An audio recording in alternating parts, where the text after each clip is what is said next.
Statue of unity, एकता की दौड़, पूरा देश उसके साथ दौड़ा, उनको अपना श्रद्धा सुमन अर्पित किए। सरदार वल्लभ भाई पटेल। आतंकवाद के खिलाफ आदरणीय मोदी जी ने एक कड़ा स्टेप लिया। पाकिस्तान की सरजमी पर जाकर के हमारे जांबाज सैनिकों ने उस आतंकवाद को नेस्त नाबूद करने का काम किया। पूरा देश तिरंगा लेकर के दौड़ा। ऑपरेशन सिंदूर, हमारी बहनें ऑपरेशन सिंदूर के माध्यम से एकता की दौड़ में उस हमारे जांबाज सैनिकों के समर्थन में, आदरणीय प्रधानमंत्री जी के समर्थन में एक पूरा देश एकजुट करके खड़ा हुआ आतंकवाद को नेस्त नाबूद करने में।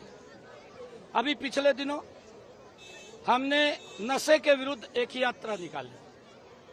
पूरा हरियाणा का युवा एकजुट उसकी दौड़ लगाई नशे को समाप्त करने के लिए। जब भी कोई इस प्रकार की बुराई होती है, उस बुराई को समाप्त करने के लिए पूरा देश एकजुट होता है।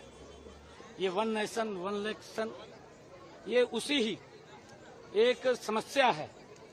क्योंकि मैं अगर हरियाणा की बात करूं, हम हरियाणा के अंदर 13 अप्रैल से 2024 हम इलेक्शन मोड में हैं और 13 अप्रैल को ही आचार संहिता 2025 एक साल के बाद पैसे का वेस्टेज होता है, विकास की गति रुकती है।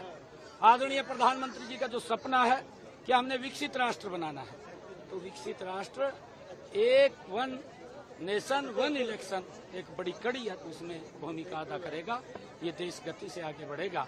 और जब जब भी कोई इस प्रकार की कोई समस्या कुरीति होती है, आदरणीय प्रधानमंत्री जी ने बेटी बचाओ बेटी पढ़ाओ का आह्वान किया और पूरा देश एकजुट खड़ा हुआ। आज लाखों की संख्या में बेटियां बची हैं।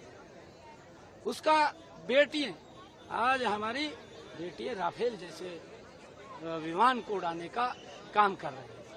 आज हमारी बेटियां बॉर्डर के ऊपर हमारी रक्षा सुरक्षा कर रही हैं। और आदरणीय प्रधानमंत्री जी ने स्वच्छ भारत का आह्वान किया। पूरा देश एकजुट हुआ है कि बीमारियां नहीं होनी चाहिए, भारत स्वच्छ और सुंदर सशक्त होना चाहिए। ये वन नेशन वन इलेक्शन भी उसी कड़ी का एक हिस्सा है।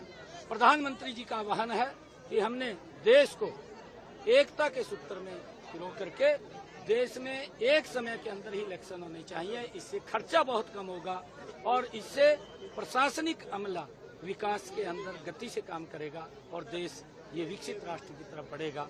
इस